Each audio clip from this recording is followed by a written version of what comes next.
Let's get started with our first questions from Anthony Dasher and Mark Weiser. Hey, Warren, good to see you today.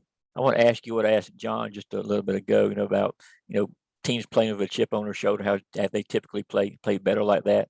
My question was, I guess, number one, does this team now have a chip on their shoulder? And if so, in what ways can it help you guys moving forward? I would definitely say we have a chip on our shoulder. Losing the SEC championship definitely left a bad taste in our mouth. It's kind of refocused us and made us, look ourselves in the mirror and, kind of get back to the grind and get back to work. Hey, Warren, from watching film of Michigan, Aiden Hutchinson in particular, what kind of stands out about what makes him a very effective pass rusher, and what kind of challenge does he particularly present? He's a high effort guy. He strains, every play. He's always going to give you his best effort. So just being able to match his effort is huge. Let's go to Allison Mastrangelo and Charles Odom. I guess following that, what will be the key to be able to protect Stetson Bennett better, especially after the sacks that he had to take during the SEC championship, when you have a guy like Aiden Hutchinson on the other side? Wait, can you repeat the question? Going off of what you said about Aiden Hutchinson, what's the key to now protecting Stetson Bennett better and after all the sacks he had gone through in the SEC championship, when you have a guy like Aiden Hutchinson coming at him? First we need to look at ourselves, and figure out what we did wrong and how we can improve that, and just, going into practice, knowing that we have good guys that we're about to go up against, and just taking pride in protecting our quarterback. Warren, from an offensive standpoint, from your perspective on offense, have you seen any changes on Georgia defense in practice, following the announcement about Dan Lanning? No, I haven't really seen too much of a difference. They still come in and they still work. Coach Lanning, he still comes in and he still works. He gives us everything he's got. And he's a good coach, and he gets the best out of his players no matter where he's at. Let's go to Chip Towers and then Seth Emerson. Yeah, Warren, just, it's a college football playoff. So it's for everything, but is there any excitement for you or any of the players just about, going to Miami? It is the Orange Bowl. I guess there'll be some activities or whatever, or is it not that, right? Is it just strictly business when you're in a situation like this? I would say for the most part, it's strictly business. We have a bad taste from the SEC championship, but we still have our goals ahead of us, and we just want to be locked in going down to Miami. It's a nice place. I've never been there before. I'm excited to go down there and be around that atmosphere. But we have a goal that we're working to, so I'm pretty sure we'll be locked in for that. I don't have anything. Okay, let's go to Jake Rowe and then Connor Riley.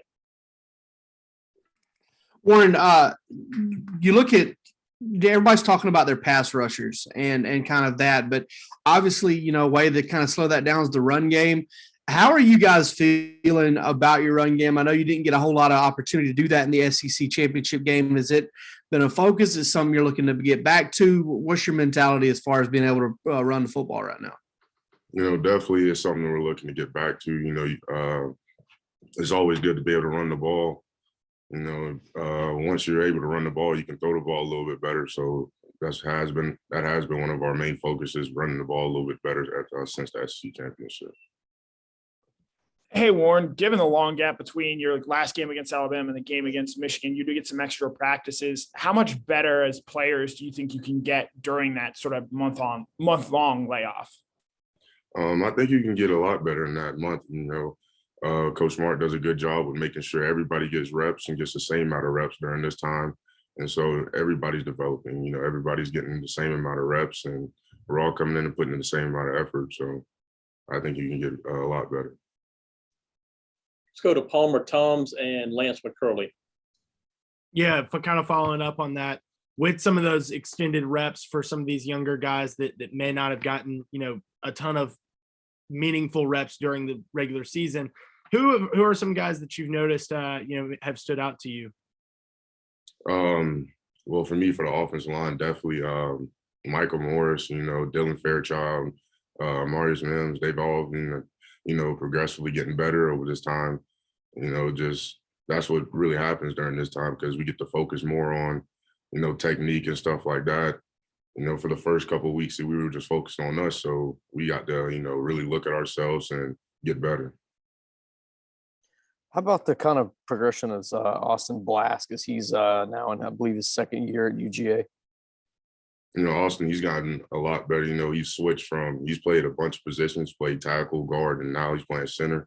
And, he's done a great job at center. Just being able to learn a whole new position, especially center is difficult, and he's done a good job with that. All right, let's go next to Ryan Curley. Warren, campus life is a little different right now. What do you do when you're not working out? You don't have school going on right now. What's your free time taken up by? Probably watching film, getting recovery, doing the little extra stuff that we really couldn't do when school was in. And now that we have a bunch of free time, just getting extra recovery, watching more film, and probably, getting in shape. Okay, we got a few more minutes with Warren. If you have a follow-up question, feel free to jump right in. Warren, if I could, a follow-up on Hutchinson. When you go against a guy like that, he's going to be in the spotlight from scouts, from TV cameras, et cetera. Does it give you an extra bolt of motivation, knowing that you're also going to be in the spotlight? It's definitely always a motivation when you're going against a good player. And just with him having that spotlight, you have to prepare for him and, put in that extra work to be ready. Warren, I heard you say something about goals, still out there. I assume you're alluding to, the high stakes for these next game or two if you win. Can you speak to that in terms of the motivation to kind of that you're 2 games away from what you guys have been working for a long time to get towards? Will you repeat that for me? The national title that's out there, the stakes, how much is it, that it's only 2 wins away? How much does that excite you guys, drive you guys? Oh yeah, that's a huge motivation. That's something that we've been working for all season and during the season. And now we're 2 games away, and it's go or go home. So I think we'll be ready for this game again in Miami, and we'll be prepared.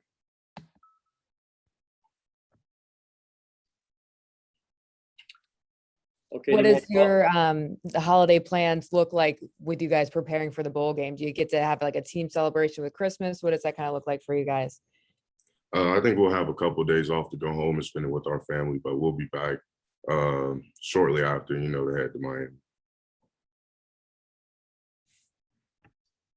Any more questions for Warren? Okay, Warren, thanks for your time, and we'll see you soon. Thank you.